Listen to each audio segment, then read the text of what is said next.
নামাজে দাঁড়ায় চেয়ার নিয়ে কারাকারি করি, কে আগে চেয়ার নিয়ে কারাকারি করি। নামাজে দাঁড়াই নড়াচড়া, বুঝি না যে কি হচ্ছে নামাজে, কার সামনে দাঁড়িয়েছি, কি বলছি। আর আল্লাহ পাক যে আমাকে দেখছেন, আমার যে নামাজে আল্লাহর সামনে দাঁড়িয়ে আমি আছি, আল্লাহ পাকের সামনে আমাকে এভাবেই কিয়ামতের দিন মানে ইন্ডিভিজুয়ালি দাঁড়াতে হবে। নামাজ কি ফিলিংস দিবে? নামাজে দাঁড়িয়ে গা চুলকাচ্ছি, আঙ্গুল ফুটাচ্ছি, নড়াচড়া করছি, হাই উঠাচ্ছি, আর ইমাম সাহেব যদি একটু তেলাওয়াতটা লম্বা করে ফেলছে ব্যাস, তাহলে তো অবস্থা খারাপ, পরের দিন থেকে চাকরি নাই। এতগুলো কথা আমি ভূমিকায় বলতে চাই নাই, শুধু মূল কথাটা হচ্ছে এখানে ভাই আমাদের সবাইকে আগে বেসিকটা ঠিক করতে হবে। রাজি আছে কি নাই? ওয়াজ শুনে কোনো লাভ নাই ভাই, আমার ওয়াজ শুনে কোনো লাভ হবে না। আপনি যদি আপনার বেসিক ঠিক না করেন, আমার ওয়াজ করেও কোনো লাভ নাই। আপনাকে হয়তো এটার জন্য আমি কিছু আজার পাবো, নিয়াত ঠিক থাকলে আপনি শুনেছেন, আপনার কোনো ওজোর থাকবে না কালকে আমাদের মাঠে, ব্যাস এতটুকুই।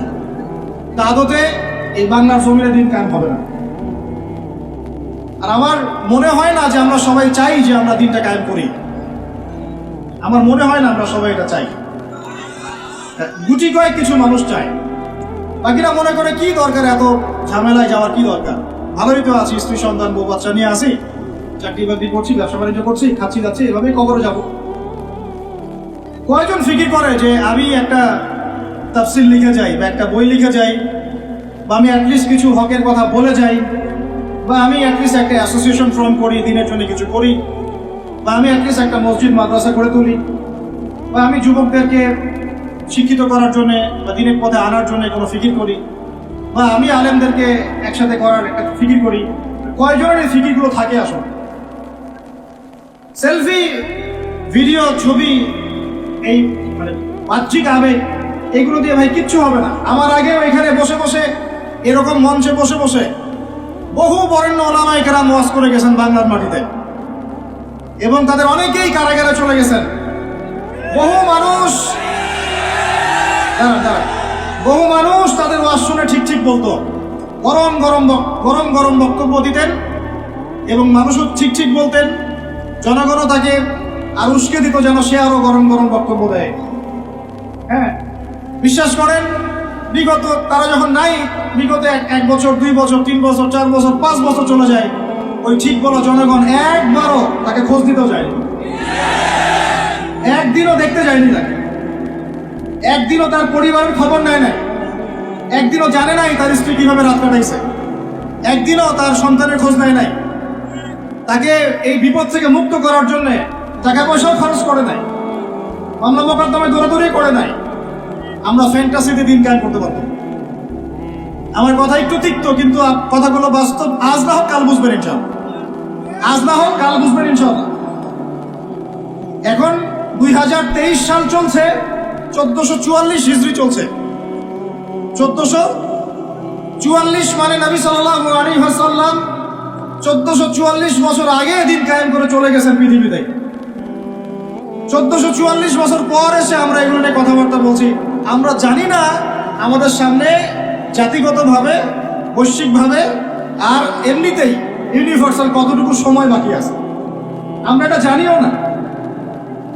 হাদিসে অনেক আগেই বলা হয়েছে যে এই 2 আঙ্গুলের ডিস্টেন্স যতটুকু, তোমরা আমার 2 আঙ্গুল দেখো, এই 2 আঙ্গুলের ডিস্টেন্স যতটুকু, আমার আগমন আর কিয়ামতের দূরত্ব এতটুকু। নবীজি অনেক আগে বলেছেন যে আসর থেকে মাগরিব সময়টার উদাহরণ, মিসাল হচ্ছে আসর থেকে মাগরিব। এইভাবে দিন কায়েম হয় না। আমরা যদি দিন সত্যিকার অর্থে কায়েম করতে চাই, আগে বেসিক ঠিক করতে হবে। আজকে রাতে দোয়া কবুল হবে ইনশাআল্লাহ। এখন যেহেতু আমরা একটা জামার মধ্যে আছি, আল্লাহর ফেরেশতারা এটা ঘিরে রেখেছেন ইনশাআল্লাহ। আল্লাহ পাক অবশ্যই আমাদের কথা শুনছেন, দোয়া শুনছেন। সবাই আগে দোয়া করি, নিয়াত করি যে এই নামাজের কথাটা আপনার কানে চলে গেল, আজকের পর থেকে কোনোদিনও যেন নামাজ না ছুটে যায়। জোরে বলেন মুজাহিদদের মতো। আল্লাহ আমাদের দোয়া আপনি কবুল করুন। আমাদের কারো যেন কখনো 1 ওয়াক্ত নামাজ আল্লাহ মিস না যায়। নামাজে আমরা যা পড়বো তা যেন বুঝতে চেষ্টা করি। আল্লাহ পাক আমাদের সবাইকে কোরআন বিশুদ্ধ করে তেলাওয়াত করার তৌফিক দান করেন এবং কোরআনের ভাষা আরবি শেখার তৌফিক দান করেন। আরবি না শিখে আমরা দাওয়াতি কাজে আসবো না এবং আমরা সবসময় মুহাক্কিক ওলামায়ে কেরামের সাথে থাকবো। তাদের সাথে থেকে আমরা দিন শিখবো, তাদের সহবতে থাকবো, তাদের কাছে পরামর্শ করব, তাদের কাছে সিলেবাস করে নিয়ে পড়াশোনা করব, করে নিজের যোগ্যতাকে বাড়াবো ইনশাআল্লাহ। আল্লাহ পাক আমাদের দোয়া যেন কবুল করেন। আমরা সবাই হালাল খাবো আগে ইনশাআল্লাহ, কোনোভাবেই হারাম রিজিকে যাব না ইনশাআল্লাহ। আল্লাহর সাথে যুদ্ধ করব না, নবীর সাথে যুদ্ধ করব না, সুদভিত্তিক অর্থনীতির সাথে আমাদের যেন কোনো সম্পর্ক না থাকে, যদিও এটা এই বিশ্বে একদম অলমোস্ট ইম্পসিবল। আমি বলছি অলমোস্ট ইম্পসিবল। এই বিশ্বে সুদভিত্তিক অর্থনীতির অক্টোপাসের এই চক্রজাল থেকে বের হওয়া অলমোস্ট ইম্পসিবল, কিন্তু একেবারে অসম্ভব নয়।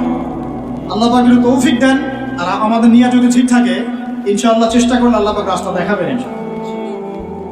স্বেচ্ছায় সুদ খাবো না, কারণ নবীজি বলছেন 4 শ্রেণীর মানুষকে আমি লানত করলাম, অভিশাপ। 4 শ্রেণীর মানুষকে আমি অভিশাপ করলাম। 1 শ্রেণী যে সুদ খায়, 1 শ্রেণী যে দেয়, 1 শ্রেণী সাক্ষী থাকে, আর 1 শ্রেণী লিখে রাখে। আপনি যে জবটার জন্য এত ট্রাই করছেন, আলটিমেটলি জবটা এই 4টার কোনো একটাতে পড়বে। বুঝতে পারেন না? আলটিমেটলি আপনি যে জবের জন্য ট্রাই করছেন এখন, 3টা দেখাকার পরে দেখেন কোনো না কোনোভাবে এই 4টার মধ্যে পড়ে যায় কিনা।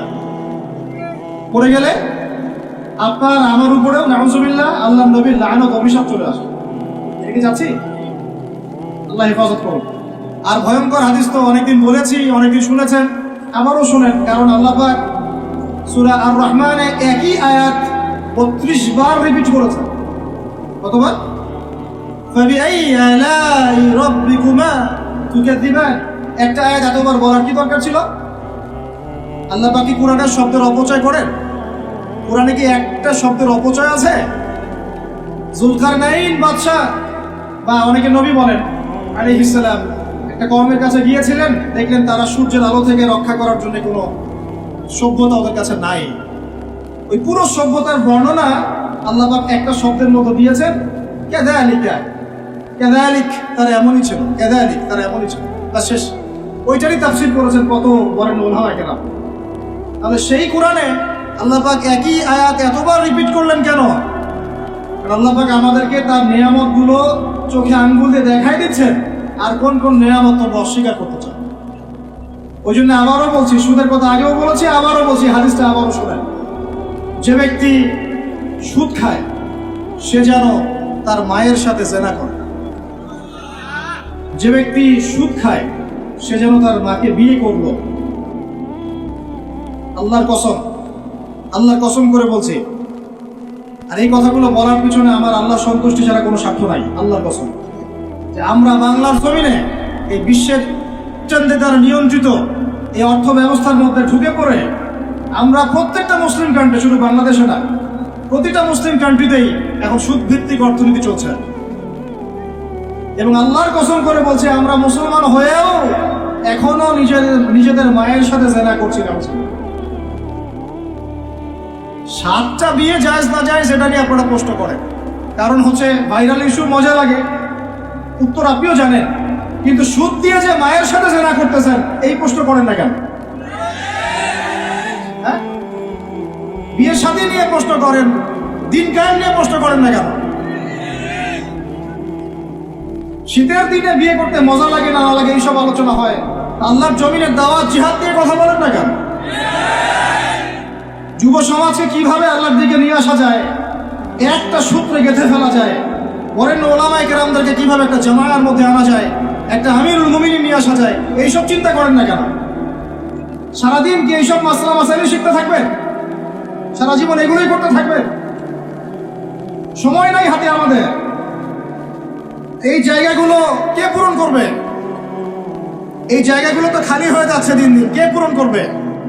অনলাইনে বসে বসে পোস্ট লেখা সহজ, সমালোচনা করা সহজ, একটা কমেন্ট করা সহজ, লাইক শেয়ার দেওয়া সহজ। এই চেয়ারগুলো আপনি এসে পূরণ করেন, আসেন। এই চেয়ারগুলো, উম্মার নেতৃত্ব প্রদানকারী জায়গাগুলো আপনারা পূরণ করেন, আসেন, পড়াশোনা করেন, সাহসী হন, সবরের পরিচয় দেন, মুজাহাদা করেন, প্রশিক্ষিত হন, হয়ে আসেন, কথা বলেন, জামায়া গড়ে তোলেন, উম্মাকে নেতৃত্ব দেন, আসেন। এই জায়গাগুলো কাদের জন্য ছেড়ে দিচ্ছেন আপনারা? এই উম্মার দায়িত্ব আবু তো আদনানের নয়, এই উম্মতের দায়িত্ব আব্দুল মালিক সাহেবের নয়, এই উম্মতের দায়িত্ব এই মুস্তাকুর নবী হুজুর, ওসামা ভাই, আহমদুল্লাহ হুসুন, এই ইন্ডিভিজুয়াল মানুষদের নয়। একজন ব্যক্তির উপরে, কয়েকজন ব্যক্তির উপরে আপনি দায়িত্ব চাপাই দিতে পারবেন না। উম্মার প্রত্যেকটা ব্যক্তির দায়িত্ব আছে এই উম্মাকে বিজয়ী করার জন্য। আপনি চিন্তা করেন, আয়নার সামনে দাঁড়ান, আয়নার সামনে দাঁড়ায় চিন্তা করেন না যে সারাটা জীবনে 30-32 বছর বয়স হয়ে গেল, 40-50 হয়ে গেল, এই উম্মাহ আপনার কাছ থেকে কি পেয়েছে এখন পর্যন্ত? এই উম্মাহ আপনার কাছে কি পেয়েছে? কয়টা বই পেয়েছে? কয়টা লেকচার পেয়েছে? কয়টা অ্যাসোসিয়েশন পেয়েছে? কয়টা ইকোনমিক প্রজেক্ট পেয়েছে? কয়টা জামায়া, কয়টা ইমারা, কয়টা দাওয়া, কয়টা মসজিদ, কয়টা মাদ্রাসা, কি পেয়েছে উম্মাহ আপনার কাছে? জুমার দিনে আমরা সকাল সকাল গোসল করবো ইনশাআল্লাহ, আগে আগে মসজিদে যাব, পায়ে হেঁটে মসজিদে যাব এবং ইমামের কাছাকাছি বসার চেষ্টা করব। ইমাম সাহেবের খুতবা মনোযোগ সহকারে শ্রবণ করার চেষ্টা করব এবং খুতবা চলাকালীন কথাবার্তা বলবো না, কাউকে ডিস্টার্ব করব না। ইমামের সাথে নামাজ শেষ করব। নবী সাল্লাল্লাহু আলাইহি ওয়াসাল্লাম বলেছেন, প্রত্যেক পদক্ষেপের বিনিময়ে 1 বছরের নফল রোজা, 1 বছরের নফল নামাজের নেকি হবে ইনশাআল্লাহ। পারবো ইনশাআল্লাহ? 3 নাম্বার, জুমার দিনে 2টা ওয়াক্ত আছে। কয়টা? 2টা ওয়াক্ত উলামায়ে কেরামের ইজতিহাদ। হাদিসে আছে একটা সময়, হাদিসে আছে একটা সময়, উলামায়ে কেরামের সালাফের ইজতিহাদ যে এটা দুটো হতে পারে, মানে এই সময়ও হতে পারে, এই সময়ও হতে পারে। যে সময় আপনি যে দোয়াই করবেন কবুল হবে ইনশাআল্লাহ, যে দোয়াই করবেন কবুল হবে ইনশাআল্লাহ। তো ভাইরা, 2টা ওয়াক্ত হচ্ছে, এক, যখন ইমাম সাহেব খুতবা শুরু করেন এই সময় থেকে নিয়ে নামাজ শেষ হওয়া পর্যন্ত এইটুক সময় দোয়া কবুল হবে ইনশাআল্লাহ। আমরা দোয়া কবুল হওয়ার ওয়াক্তগুলো জানি না, তাই দোয়া কবুলের জন্য এখানে ওখানে ধন্না দেই। অথচ জুমার দিনে আল্লাহ পাক আপনার দোয়া কবুল করার জন্য একদম হাজির। জুমার দিন যখন খুতবা শুরু হবে আপনি দোয়া করা শুরু করবেন মনে মনে। আর খুতবার দ্বিতীয় অংশে ইমাম সাহেব দোয়া করেন, খুতবার দ্বিতীয় অংশে ইমাম সাহেব দোয়া করেন, আমরা বুঝি না বলেই দোয়ায় আমিন পর্যন্ত বলি না। কি বলি না? এই হচ্ছে আমাদের জেনারেশনের অবস্থা। আমরা জানিও না যে কোনটা দোয়া। বাংলাদেশের 90% মানুষ জেনারেল ব্যাকগ্রাউন্ডের, তাদের মধ্যে বেশিরভাগ মানুষই জানে না যে কোনটা দোয়া হচ্ছে। আরেকটা কথা হচ্ছে, এগুলো যে দোয়া, এটা যদি মসজিদ কমিটিও জানতো, আমার ধারণা ইমাম সাহেবের চাকরি থাকতো না। না বুঝেই ঠিক বলছেন। ইমাম সাহেব দোয়া করে, আল্লাহুম্মা আইজ্জিল ইসলাম ওয়াল মুসলিমিন, বলেন আমিন। ইমাম সাহেব দোয়া করেন, আল্লাহুম্মা আইজ্জিল ইসলাম ওয়াল মুসলিমিন, আল্লাহ ইসলাম এবং মুসলমানদেরকে ইজ্জত সম্মান দান করো। বুঝলেন কি দোয়া করেন? আল্লাহ আপনি মুসলমানদেরকে আর ইসলামকে ইজ্জত এবং সম্মান দান করেন। তখন আমরা বলি আমিন। ওয়া আযিল্লাশ শিরকা ওয়াল মুশরিকিন, আল্লাহ শিরক এবং মুশরিকদেরকে আপনি জিল্লতি দেন, ধ্বংস করেন। বলেন ওয়া আযিল্লাশ শিরকা ওয়াল মুশরিকিন, শিরক এবং মুশরিকদেরকে অপদস্থ করো। আমরা বলি আমিন। ওয়া দাম্মির আ'দা'আদ-দ্বীন, আল্লাহ তোমার দ্বীনের শত্রুদেরকে তুমি শায়েস্তা করো। আমরা বলি কি? আমিন। ওয়া দাম্মির আ'দা'আদ-দ্বীন ওয়ানসুর ইবাদাকাল মুমিনিন, আল্লাহ তোমার মুমিন বান্দাদেরকে তুমি সাহায্য করো। ইমাম সাহেব বলেন, আল্লাহুম্মা উনসুর মান নাসারা দীন মুহাম্মদ সাল্লাল্লাহু আলাইহি ওয়াসাল্লাম, ও আল্লাহ মুহাম্মদ সাল্লাল্লাহু আলাইহি ওয়াসাল্লামের দ্বীনকে যারা সাহায্য করে তুমি তাদেরকে সাহায্য করো। আমরা বলি কি? আমিন। ওয়া খাযুল মান খাযালা দীন মুহাম্মদ সাল্লাল্লাহু আলাইহি ওয়াসাল্লাম, আল্লাহ যারা নবীর দ্বীনের সাথে দুশমনি করে তাদেরকে আল্লাহ তুমি ধ্বংস করো। আমরা কি বলি? এখন বলেন, এই দোয়ার অর্থ যদি বাংলাদেশের সবাই বুঝতো তাহলে কি ইমাম সাহেব দোয়া করার সময় আমরা চুপ করে বসে থাকতাম, মোবাইল টিপতাম, একে অপরের সাথে গল্প করতে পারতাম মসজিদে? আর ইমাম সাহেবেরও কি চাকরি থাকতো? ইমাম সাহেবেরও চাকরি থাকতো? উনি বলছেন আল্লাহ ইসলামের দুশ্মনদেরকে ধ্বংস করেন, ইসলামের দুশ্মনদেরকে ধ্বংস করেন, আর কমিটিতেই বসে আছে তাগুত। সে যদি জানতো যে দোয়ার অর্থ কি, তাহলে তো চাকরি থাকতো না। শোনেন, ওয়াজ নসিহত অনেক শুনবেন, শুনেছেন জীবনে, যতক্ষণ পর্যন্ত আমরা তাগুতের সাথে কুফরি করতে পারছি না আর আল্লাহর সামনে আত্মসমর্পণ করতে পারছি না, ততদিন পরিপূর্ণ মুসলমান হতে পারি নাই। আমি রেফারেন্স দিয়ে কথা বলছি। আল্লাহ পাক সূরা বাকারায় আয়াতুল কুরসি নাজিল করেছেন 255 নম্বর আয়াত। কত নম্বর? যেটা প্রত্যেক ফরজ নামাজের পরে পড়তে হয়, ঘুমানোর আগে পড়তে হয়, এবং এটা আপনাকে হেফাজত করবে। আল্লাহ পাকের রহমতে একজন ফেরেশতা আপনাকে প্রোটেক্ট করবে। ঠিক তার পরে একটা পড়ে দেখছেন কখনো? আয়াতুল কুরসি কয়জন পড়েছেন? আপনার এর পরের একটা কয়জন পড়েছেন? এই দেখেন আপনার আয়াতুল কুরসির পরের আয়াতটা শুনেন। আল্লাহ পাক বলছেন, বা'দা আউযু বিল্লাহি মিনাশ শাইতানির রাজীম, লা ইকরাহা ফিদ-দীন। দ্বীনের মধ্যে কোনো জবরদস্তি নাই। কি নাই ভাই? দ্বীনের মধ্যে কোনো জবরদস্তি নাই। ক্বাদ তাবায়্যানা রুশদু মিনাল গায়, মানে সত্য মিথ্যা, আলো অন্ধকার, হক বাতিল স্পষ্ট হয়ে গেছে। যেটা হেদায়েত আর যেটা গোমরাহি, এটা স্পষ্ট হয়ে গেছে। স্পষ্ট হয় নাই? তারপরে আল্লাহ বলছেন, মা ইয়াকফুর বিত-তাগুতি ওয়া ইউমিন বিল্লাহ ফাকাদ ইসতামসাকা বিল উরওয়াতিল উসকা।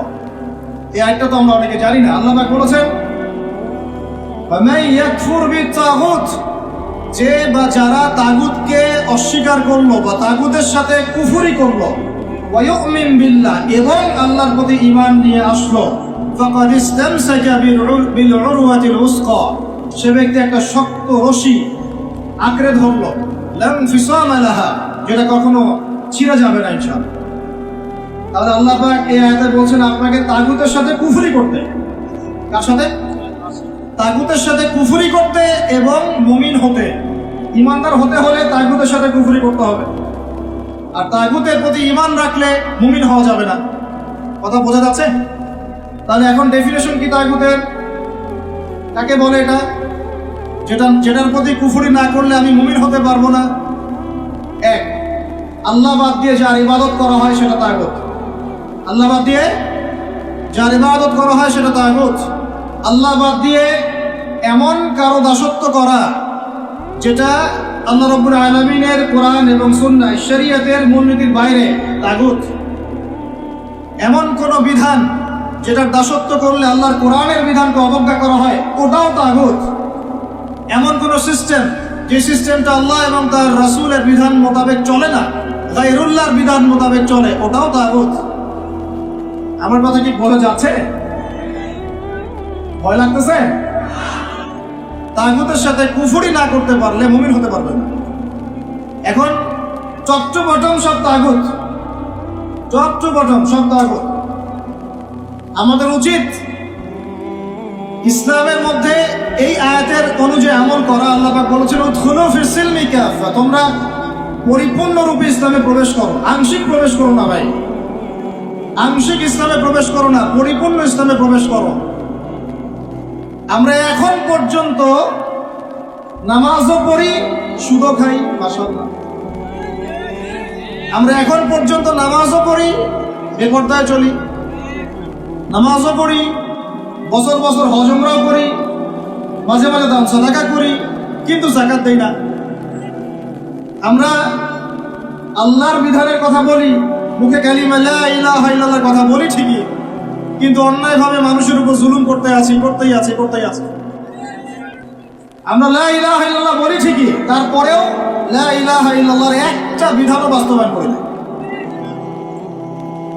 বাস, এখন কতটুকু মুমিন আছি আর কতটুকু মুসলমান আছেন, আর এই প্রোটেস্ট্যান্ট ভার্সন ইসলাম পালন করলে কি ফায়দা হবে, এটা আপনি বুঝতে চেষ্টা করুন। বলছিলাম যে অন্তত পক্ষে জুমার খুতবা চলাকালীন এবং জুমার খুতবায় যে দোয়াগুলো হয় তখন আমিনটুকু বলেন। আমাদের আরবির এমনই বেহাল দশা, ইমাম সাহেব কি তেলাওয়াত করছে ওইটুকু আমাদের জ্ঞান নাই। ইমাম সাহেব তেলাওয়াত করছে, ইয়া আইয়ুহাল্লাযীনা আমানু ইত্তাকুল্লাহ, হে মুমিনগণ তোমরা আল্লাহকে ভয় করো, ওয়া যারু মা বাকিয়া মিনার রিবা, তোমরা সুদের অবশিষ্ট অংশ মানে সুদ ছেড়ে দাও। ইন কুনতুম মুমিনিন, যদি প্রকৃতপক্ষে মুমিন হয়ে থাকো তাহলে ছেড়ে দাও। কি ছেড়ে দাও ভাই? সুদ। কে বলছেন? আল্লাহ। তারপরে আল্লাহ পাক বলছেন ওয়া ইল্লাম তাফআলু, যদি তোমরা সুদ না ছাড়ো, ফাআযানু বিহারবিন মিনাল্লাহি ওয়া রাসূলিহি, তোমরা আল্লাহ এবং তার রাসূলের সাথে যুদ্ধের ঘোষণা শোনো। কি বুঝলেন? কি বুঝলেন? যে ব্যক্তি সুদ খায় সে কার সাথে যুদ্ধ করতেছে? আর রাসূলের সাথে। যে ব্যক্তি সুদ খায় সে আল্লাহর সাথে যুদ্ধ করে, রাসূলের সাথে যুদ্ধ করে। মুসল্লি যারা দাঁড়িয়ে আছে, ইমাম সাহেব তেলাওয়াত করছে এই আয়াতটা, মুসল্লি হাই উঠাচ্ছে, হাই উঠতেছে। এই হলো আমাদের আরবির অবস্থা। কোরআনের যে ক আমরা জানি না, এটা তার অবস্থা। এই জন্যেই বাংলাদেশের মতো জায়গায় যারা 1.5 মিনিটের খুতবা দিতে 30টা ভুল করে, তারাও শায়েখ হয়ে বসে আছে। 1.5 মিনিটের খুতবা, খালি ইন্নাল হামদুলিল্লাহি নাহমাদুহু ওয়া নাস্তাঈনুহু ওয়া নাস্তাগফিরুহু ওয়া নু'মিনু বিহি ওয়া নাতাওয়াক্কালু আলাইহি বলতে থাকতে হবে। 1.5 মিনিট লাগবে। এর মধ্যে 30টা ভুল হচ্ছে। ভুলগুলো এমন যে একটার সাথে একটার অর্থ এত পার্থক্য হচ্ছে আসমান আর জমিন। বুঝেন? সূরার ফজিলত শুনেছেন, সূরা ভাষায় পড়বেনও। আগে আপনারা কোরআন তেলাওয়াত সহি করেন। কোরআন তেলাওয়াত সহি না করে কোরআন পড়তে আইসেন। কোরআন তেলাওয়াত পড়তে আইসেন না মানে বুঝাচ্ছি তাফসীরে যায়েন না, তাফসীর ব্যাখ্যা বিশ্লেষণ এখানে যায়েন না। আগে আপনাকে কোরআন তেলাওয়াত সহি করতে হবে। আগে কোরআন তেলাওয়াত সহি করতে হবে। আলহামদু অর্থ দ্বারাই আল্লাহ পাকের জন্য সমস্ত প্রশংসা। শুধু হায়ের মাখরাজ ভুল হলেই, আলহামদু বললেই অর্থ উল্টা যায়। সমস্ত নিন্দা আল্লাহর জন্য। নাউজুবিল্লাহ, বলেন নাউজুবিল্লাহ। কুল হুয়াল্লাহু আহাদ শুনেছেন, কুলের কাফ ভুল হলে আপনার অর্থ চেঞ্জ হয়ে যাবে। পড়ছেন আলিফ লাম মিম যালিকাল কিতাব লা রাইবা ফিহি। আলিফ লাম মিম এটা এমন একটা কিতাব যে কিতাবে কোনো সন্দেহ নাই। লা মানে, বলেন লা মানে নাই, রাইব মানে সন্দেহ, ফিহি মানে এর মধ্যে, ফিহি মানে এর মধ্যে মানে কোরআনের মধ্যে। তো এখন লা মানে নাই, যেটাতে মদ আছে, আর যেটা লা, যেমন ইন্নাল ইনসানা লাফি খুসর, ইন্না নিশ্চয়ই, আল ইনসান মানুষ, মানব জাতি। লা মানে এখানে অবশ্যই, এই লা এর উপর মদ নাই। ফি মানে মধ্যে, খুসর মানে ক্ষতি। নিশ্চয়ই মানুষ অবশ্যই ক্ষতির মধ্যে আছে। এক লা এর অর্থ না, আরেক লা এর অর্থ অবশ্যই হ্যাঁ। বুঝতে পারতেছি ভাই? এক লা এর অর্থ বলেন না, আরেক লা এর অর্থ অবশ্যই হ্যাঁ। এখন আপনি যদি পড়েন যালিকাল কিতাব লা রাইবা ফিহি, কি অর্থ দাঁড়ায়? আপনি অর্থ করেন দেখি কি অর্থ দাঁড়ায়। এটা এমন একটা বই, নাউজুবিল্লাহ, যে বইয়ের মধ্যে অবশ্যই আস্তাগফিরুল্লাহ। কি হলো এটা? কুফর, ঈমান থেকে কুফর। কুল ইয়া আইয়ুহাল কাফিরুন, বলো হে কাফের সম্প্রদায়, লা আ'বুদু মা তা'বুদুন, আমি তার ইবাদত করি না যার ইবাদত তোমরা করো। লা আ'বুদু, এখানে মত আছে, লা আ'বুদু, আমি ইবাদত করি না, মা তা'বুদুন, যার ইবাদত তোমরা করো। এটা ঈমান কি না? ঠিক আছে তেলাওয়াত। এখন যদি লাম চেঞ্জ করে দেন, যদি বলেন যে লা আ'বুদু মা তা'বুদুন, কি অর্থ হবে? মানুষ তো বোঝেই না যে তাসাআলুনা বিহি ওয়াল আরহাম বলছেন, তাসআলুনা বিহি ওয়াল আরহামের অর্থ কি পার্থক্য? বিসমিল্লাহির রহমানির রহিম বলছে কি? বিসমিল্লাহির রহমানির রহিম। আমার কথাগুলো মন দিয়ে শুনেন। ইসলাম কায়েম করতে পারবেন না যতদিন আপনি কোরআনওয়ালা হচ্ছেন না। কথা বুঝতে পারেন নাই? ইসলাম কায়েম করতে পারবেন না যতদিন কোরআনওয়ালা হচ্ছেন না। আর কোরআনওয়ালা, হাদিসওয়ালা, সুন্নতওয়ালা ততদিন হতে পারবেন না যতদিন বিশুদ্ধ করে তেলাওয়াত করা শিখছেন না। আমাকে একজন সাহাবী দেখাবেন, একজন সাহাবী যিনি কোরআন তেলাওয়াত করতে পারতেন না। আছে? আছে? এমন একজন তাবেঈ দেখান যিনি কোরআন তেলাওয়াত করতে পারতেন না। এমন একজন তাবেঈ দেখান যিনি কোরআন তেলাওয়াত করতে পারতেন না।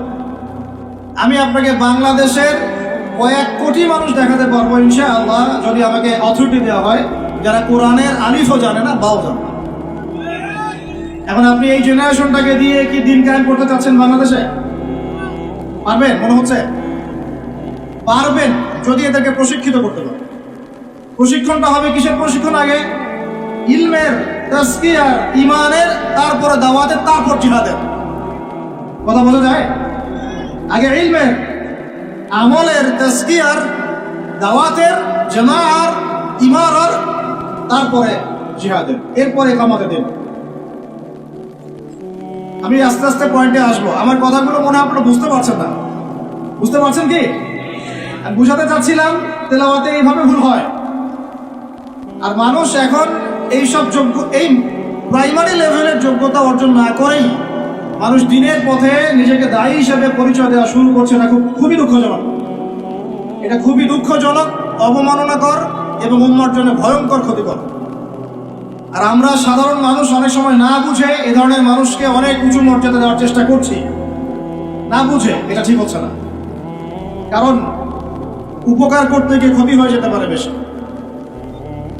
জুমার দিনে দোয়াগুলো শিখেন, আরবিটুকু শিখেন, কোরআনের তাজবিদ সহকারে তেলাওয়াতটুকু শিখেন। কারা কারা তাজবিদ সহ তেলাওয়াত করতে পারেন হাত তোলেন দেখি ভাই। এখন হাত নামান। আমাকে এখন বলেন আপনারা কারা কারা, যদি আগামীকাল সকালে কোরআনের জন্য জীবন দেওয়ার প্রশ্ন ওঠে, কারা কারা দিবেন?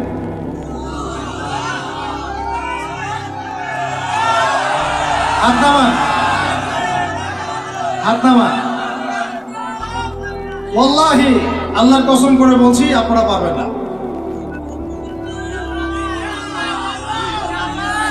আচ্ছা আচ্ছা, ইনশাআল্লাহ আল্লাহ কবুল করেন। তাহলে আমাকে আগে কোরআন তেলাওয়াতটা সহি করে দেখান। জীবন দেওয়া অনেক পরের কথা, জীবন দেওয়া অনেক বড় কথা কি না? এটা কি এত সহজ? এত সহজ না ভাই, এত সহজ না। 3 দিনের রিমান্ডে একদম আপাতমস্তক সব চেঞ্জ হয়ে যাবে। কয়দিন? 3 ঘন্টা রিমান্ডে, মাত্র 3 ঘন্টা। বড় বড় ইমানদারের রিমান্ড দেখবেন যে বের হয়ে গেছে পিছন দিক দিয়ে, নাই শেষ দেয়। এত সহজ না আল্লাহর জন্য জীবন দেয়া। আগে আল্লাহর জন্য তো আপনি নামাজই পড়তে পারছেন না, আপনি আল্লাহর জন্য তাহাজ্জুদই উঠতে পারছেন না। তাহাজ্জুদই তো উঠতে পারছি না আমরা তাহাজ্জুদে উঠতে না পারি, রাত্রে জেগে আছেন, রাতের একটা অংশ তো নামাজ পড়ছেন না। আল্লাহর জন্য তো আপনি দোয়া কালামগুলো মুখস্থ করলেন না, কুরআনটাও তেলাওয়াত করে এখনো শিখলেন না, 40টা হাদিস আপনি মুখস্থ বলতে পারছেন। এখন পর্যন্ত আল্লাহর জন্য আপনি হালাল খাওয়া শুরু করতে পারলেন না। আমি কাউকে উদ্দেশ্য করে কথা বলছি না, আমভাবে বলছি। ও যদি বলি এখানে যদি কেউ চোর থাকেন, তার উপর একটা চোর, তাহলে কি আপনি দাঁড়ায় বলবেন যে আমি সেই চোর? কিছু মানুষ তো বলছে আর কি। এখন বাদ দেন। আল্লাহর জন্য এখন পর্যন্ত আমরা হালাল খাওয়া তো ধরতে পারলাম না, শুধু খেয়ে যাচ্ছি। আয়াত একটা তেলাওয়াত করলাম, এটা আল্লাহর সাথে যুদ্ধ করা, নবীর সাথে যুদ্ধ করা। ইমাম সাহেব তেলাওয়াত করে, আমি বুঝি না, আমার হাই ওঠে।